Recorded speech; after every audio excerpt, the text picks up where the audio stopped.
Graça e paz, irmãos e irmãs, Amém. muito mais irmãs do que irmãos. Convido você a abrir sua Bíblia no Evangelho de Lucas, no seu capítulo 22, a partir do verso 54, para a nossa reflexão. Lucas 22.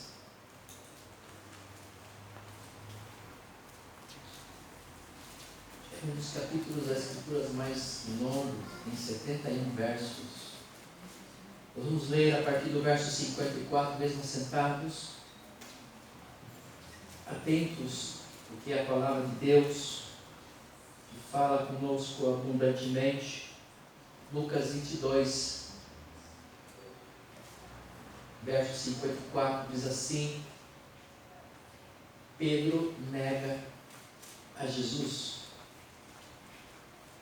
Então, prendendo-o, o levaram e o introduziram na casa do sumo sacerdote. Pedro seguia de longe. E quando acenderam fogo no meio do pátio e juntos se assentaram, Pedro tomou lugar entre eles. Entre mentes, uma criada, vendo-o assentado perto do fogo, fitando-o, disse: Este também estava com ele. Mas Pedro negava, dizendo: Mulher, não o conheço.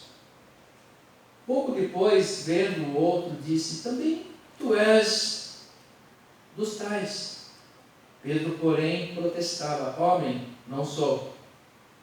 E tendo passado cerca de 1 hora, outro afirmava, dizendo: Também esse verdadeiramente estava com ele, porque também é galileu. Mas Pedro insistia: Homem, não compreendo o que dizes. E logo, estando ele ainda a falar, cantou o galo. Então, voltando-se, o Senhor fixou os olhos em Pedro. E Pedro se lembrou da palavra do Senhor, como lhe dissera: Hoje 3 vezes me negarás antes de cantar o galo. Então Pedro, saindo dali, chorou amargamente. Oremos. Pai, louvado seja o teu nome, Senhor, pela tua palavra linda nesse momento, para a nossa meditação, reflexão e edificação. Suplicamos-te, ó Jesus, que o teu Espírito Santo nos toque em graça, bondade, amor, a nossa mente, nosso coração, para que entendamos, recebamos do Senhor a mensagem que nós precisamos, para a nossa vida, para a nossa edificação e para te servirmos em abundância. Nos ajuda, nos abençoa. É a nossa oração, no teu nome, Jesus, nosso Senhor. Amém.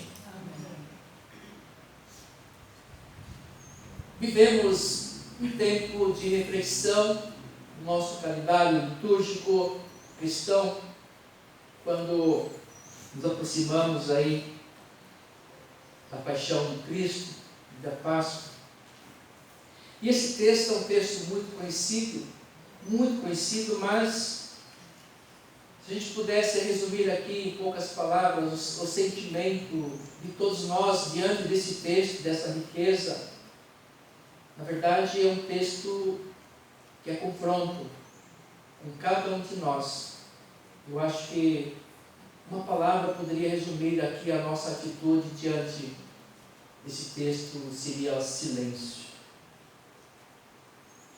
A nossa mente, nosso coração aqui, pensando, conjecturando. Esse é o nosso desafio nesta manhã, buscarmos entender nesse momento, naquele momento e nesse momento, a palavra de Deus. Jesus, em Mateus 20, verso 7, afirma que quem quiser ser o primeiro entre vós, será vosso servo.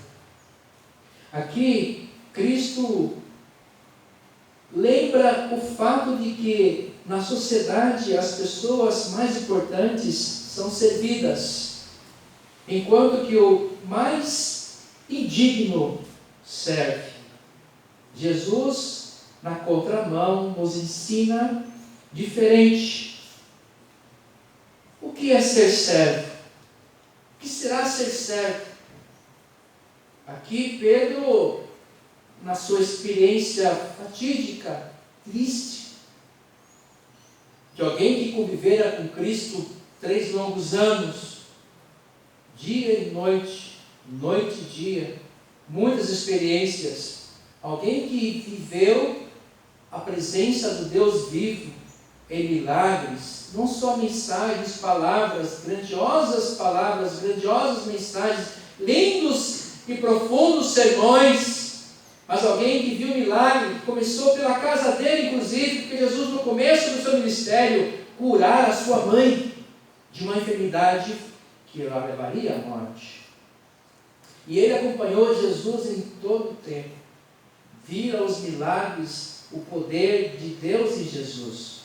Em várias situações ele fala: tu és o Cristo, Filho do Deus vivo. E no entanto, nesse momento,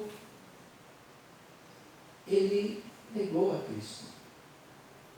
Então, prendendo-o, o levaram e o introduziram na casa do sumo sacerdote. Pedro seguia de longe. Na casa do sacerdote. Jesus foi introduzido na casa do sumo sacerdote. Foi quem emitiu a lei, a ordem para que Jesus fosse preso. Ele era a alta autoridade religiosa do povo de Deus, comunado com o poder do Império Romano. Ele sempre tinha um acordo político de tentar manter a paz e o povo em sintonia com o poder vigente que era de César. Então o sumo sacerdote tinha uma posição política bastante importante e relevante. E Jesus mexeu com a estrutura religiosa, mexeu com a estrutura política também, não era intenção, mas mexeu porque o homem, ele pensa muito, ele mistura as coisas. O ministério de Cristo não tinha nada a ver com o ministério político, ou sim também, nas suas nuances, das consequências da ação do Império Romano. Aí sim entra a presença da comunidade de Cristo para tentar ajudar a amenizar as sequelas, quem sabe, nesse aspecto. Mas o sumo sacerdote, preocupado com aquilo que Jesus pregava, sentiu-se incomodado e toda a cúpula religiosa pediu a prisão de Jesus. E Jesus foi levado primeiramente à casa, então, desse sumo sacerdote que tinha ordenado tal prisão. Os 4 evangelhos dão mais espaço ao julgamento do que à crucificação de Cristo. Isso é para a gente pensar que os 4 evangelhos da palavra de Deus, chamados sinóticos, Mateus, Marcos, Lucas e João, dão mais ênfase aqui ao julgamento do que à crucificação. Eles buscam responder o porquê os judeus condenaram Jesus e os romanos o executaram. Aqui fica bem claro, nítido, que os judeus prenderam, mas quem executou foram os romanos, porque não poderia ser diferente, porque a ação da execução só poderia ser do Império Romano, que dominava toda a região, toda a Judéia e toda a parte do mundo então conhecido. O que fica evidente é a identidade de Jesus como Filho de Deus. Isso incomodava o sumo sacerdote. Jesus era conhecido, era visto entre a população como Filho do Deus vivo. Isso incomodava o sumo sacerdote e a cúpula religiosa do povo. E o que incomodava o Império Romano era que ele era visto como Rei dos judeus. Aqui passa então pela questão política, de liderança política, o Rei dos judeus. Tanto é que, ironicamente, ao topo da cruz se colocava uma plaquinha lá, Rei dos judeus. Isso é irônico. Então não é para identificar. Jesus como rei dos judeus, sim, para ironizar que está aqui, crucificado, morto. Ele não é nada. Ele foi morto, preso pelo sumo sacerdote e crucificado pelo Império Romano, o poder vigente. Depois que aconteceu o tão esperado, rejeitaram Jesus. Jesus foi esperado por séculos, nas pregações dos profetas, todos eles, desde o Gênesis, nós temos a palavra de Deus apontando para aquele que viria e esmagaria a cabeça da serpente lá em Gênesis. É o próprio Cristo, que restauraria a vida do homem e da mulher, da humanidade, para que pudessem ser realocados à presença de Deus vivo e sua glória. Mas rejeitaram. Esperaram o nascimento do profeta e esperaram que ele viesse em poder e em glória para pôr um ponto final nas opressões e pudesse redimir o povo e ele chegar à final, mas fora rejeitado. Tinham outras expectativas. Por isso que rejeitou Jesus, as expectativas da multidão. Quais eram as expectativas da multidão? Senão busca de poder, riqueza, bem-estar social, posição social e etc. Quais são as nossas expectativas quando nós nos deparamos com Jesus, quando nós buscamos a Jesus? Quais são as nossas expectativas quando nós estamos diante da sua palavra e queremos ser edificados, tocados, queremos ser refrigerados? Quais são as nossas expectativas hoje diante de Jesus, que não mudou e nunca mudará? Ele é o mesmo ontem, hoje, ou será eternamente. Então, quais são as nossas expectativas de Jesus? Às vezes eu tenho uma noção, às vezes eu sinto algumas coisas e passam por nós aqui, muita gente. Muitos nos visitam, porque nós estamos aqui numa localidade privilegiada. Mas eu sinto que as pessoas não encontram o que buscam. Eles não querem, na verdade, buscar a palavra de Deus e essa palavra mudar suas vidas e dar-lhes redenção dos seus pecados. Às vezes buscam as mesmas expectativas que tinha o povo que rejeitou Jesus. Infelizmente, nós temos aí um hall gigantesco de igrejas que buscam ministrar essas expectativas às pessoas e, quem sabe, estão mais lotadas do que a nossa. A multidão ajudou no coro da condenação de Jesus. Crucifica-o. Porque ele não serve para muita coisa. Porque eu quero, ele não está me falando que vai me dar. O que eu preciso, na verdade, ele não vai me dar, não falou nenhuma vez comigo. Eram essas as mesmas expectativas de Pedro, que quando Jesus foi preso, ele ficou de longe, porque olha, eu não quero esse Jesus, o fraco, o pobre, o oprimido, o pobrezinho, renegado. Eu não quero ficar de longe desse Jesus. Quais são as nossas expectativas hoje? Diante de um mundo que privilegia a liberdade ao extremo, mas que não quer ser mortificado na cruz do Calvário, não quer ser redimido na salvação e salvação eterna, diga-se. Porque querem privilegiados os seus desejos, apenas as suas vidas, os seus gostos que têm que ser contemplados. E Jesus tem que cumprir tudo aquilo que eu quero, tudo aquilo que eu preciso. E de longe ficamos. Porque seguir a Jesus às vezes requer isso, comprometimento com a cruz. Seguir a Jesus requer isso, estar de perto com Ele, mesmo Ele estando preso, numa sociedade violenta, uma sociedade cruel, uma sociedade hedonista, que vive em busca dos seus próprios prazeres e vive os prazeres da sua extensa criação. Quais são as expectativas nossas hoje de Jesus Cristo? Será que ele tem alguma coisa a nos oferecer hoje?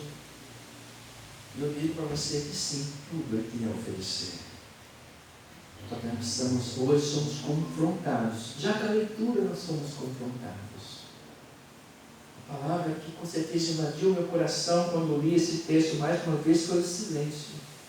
Porque ela me confronta com quem eu sou, com aquilo que eu faço, com aquilo que eu penso, com aquilo que eu espero dele. Ela me confronta com as minhas mazelas, com as minhas mediocridades, com as minhas mesmices.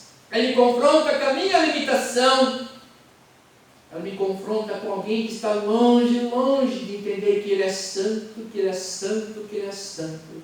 E que Ele desceu e viveu entre nós para nos redimir.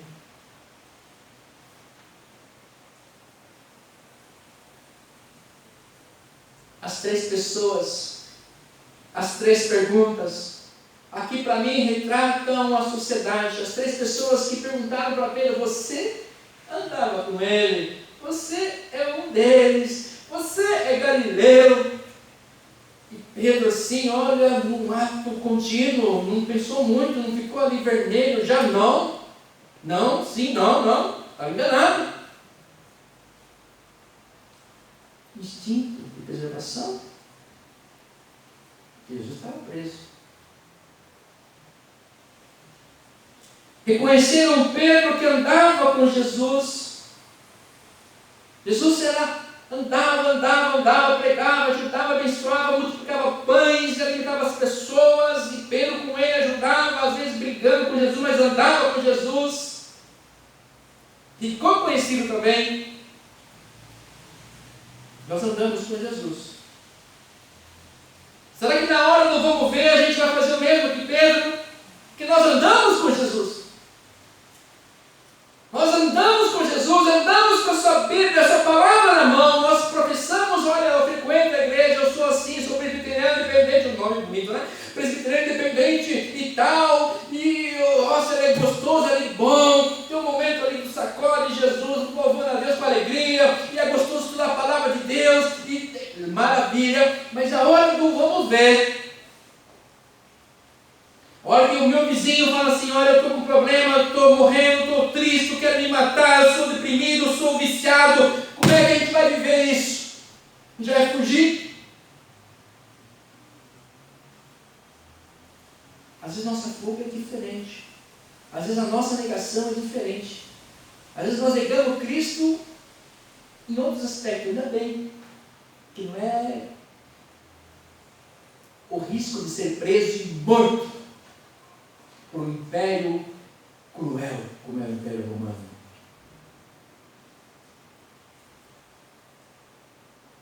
Às vezes, nós fugimos, nós rejeitamos Jesus porque nos envergonhamos.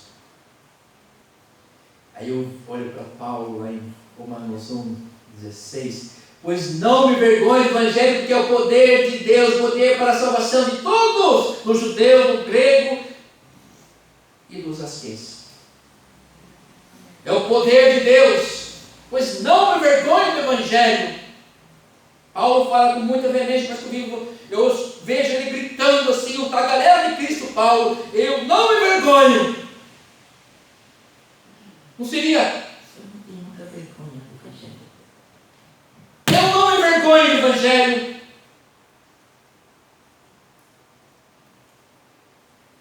Hoje, como nos reconhecem? Se temos andado com Ele. Para sermos reconhecidos, nós temos que andar com Ele. Para sermos reconhecidos, nós temos que viver como Ele. Para sermos reconhecidos, nós precisamos reagir como Jesus reagia. E como? Com violência? Com vingança? Não. Sempre abençoando, às vezes curando a todos, que nenhum, às vezes, aquele que nem ia ser salvo. É fazer o bem a todos, não só aqueles que me fazem o bem. É ser afrontado e segurar onde vai, vou orar por você. tomou um tapa, olha, tem ensinado aqui também, e segurar a onda. Foi isso que prendeu Jesus. Foi isso que afrontou o sumo sacerdote. Porque o Império Romano batia, Jesus, tá bom, eu vou orar por você. E eles queriam vingança, nós queremos vingança. Nós não queremos levar desaforo para casa. E aí qualquer discussãozinha às vezes vira em morte. Um mundo sem Cristo.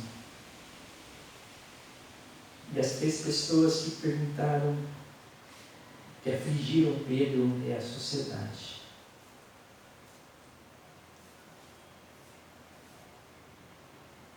Jesus nunca nos nega.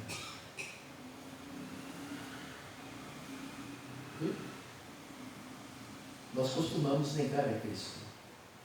Pastor, eu nunca fiz isso, o senhor está equivocado. Fica para você responder isso, se nós rejeitamos Jesus ou não, na nossa vida, na nossa vivência, no nosso dia a dia, no nosso cotidiano, com as nossas atitudes, com as nossas falas, com as nossas posturas. Se nós não rejeitamos Jesus, eu tenho certeza que em algum momento nós fazemos isso. Mateus 10, 32 e 33 diz assim: portanto, todo aquele que me confessar diante dos homens, também eu confessarei diante de meu Pai, que está nos céus. Mas aquele que me negar diante dos homens, também eu negarei diante do meu Pai, que está nos céus. Essa é outra palavra que me deixa em silêncio também. Essa é a palavra de Jesus. Se você me confessar diante dos homens, a sociedade, pastor, mas a sociedade é violenta, é dura, é promíscua, etc, etc. É verdade, tudo isso. E mais um monte de coisas. Por isso que ela precisa receber Jesus, porque ela é assim. Esse mundo jaz no maligno. Vive em função dos seus próprios corações, próprios desejos. Não colocam suas vidas no altar de Deus. E poucos dizem: eis-me aqui, envia-me a mim. Em Romanos 10, 9, nós lemos: se com a tua boca confessares Jesus como Senhor, e em seu coração creres que Deus o ressuscitou dentre os mortos, serás salvo. Porque com o coração se crê para a justiça. Nós cremos em Jesus com o coração, com a nossa mente, e praticamos as coisas boas para a justiça, vivemos de maneira justa num mundo injusto. E com a boca se confessa a respeito da salvação. Porquanto a Escritura diz: todo aquele que crê nele não será confundido. Queridos, isso é palavra de Deus e ela profecia para mim e para você. Se eu creio em Jesus, eu não serei confundido. Ele vem e me esclarece. Ele é toda a luz que nós precisamos. Às vezes nosso caminhar está nebuloso, está complicado. Ele é a nossa luz, a nossa salvação, e vem e ilumina tudo. Por isso nós não podemos nos afastar da sua direção, da sua palavra. Não tem confusão. Por mais que seja tudo caindo ao nosso lado, 10 mil à nossa direita, 10 mil à nossa esquerda, mas o Senhor é a nossa força. Ele ilumina o nosso caminhar. Nós não seremos confundidos. Mas precisamos confessar Jesus com o coração. E seremos salvos de nós mesmos em primeiro lugar. De nós mesmos. Pedro, depois que negou Cristo 3 vezes, o galo cantou, chorou amargamente. Que dor no coração ele deve ter sentido. Versículo 61. Então, voltando-se o Senhor, fixou os olhos em Pedro, e até longe. Mas entre as grades, Jesus estava lá e Pedro aqui. Jesus, ai meu Deus, os olhos de Jesus foram buscar Pedro e Pedro buscar os olhos de Jesus. Hoje, no meio da multidão, Jesus busca o seu olhar. Coloca os seus olhos em você, para ver, para dizer o quanto você é importante. Aquilo também que nós podemos viver e dizer a respeito de Jesus. No meio da multidão, às vezes entre grades, como Jesus estava. Às vezes nós estamos entre grades, mas Jesus nos fita. Volta o seu olhar para mim e para você. Nesse caso aqui, para que a verdade fosse restabelecida, de alguém que de fato andou com Jesus, mas que rejeitou Jesus. O mais interessante é que ainda houve tempo para Pedro. Porque aqui eu acho que começa a conversão de Pedro.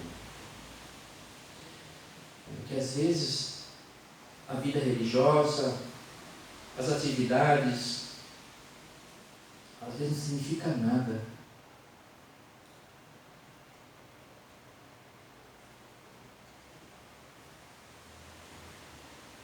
E Pedro aqui foi resgatado a partir de um galo cantando.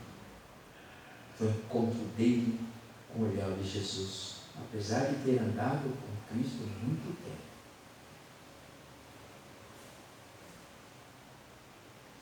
Como é que eu tenho professado a minha fé em Jesus? Como é que eu tenho vivido no meio das pessoas, da sociedade? Confessemos a Ele.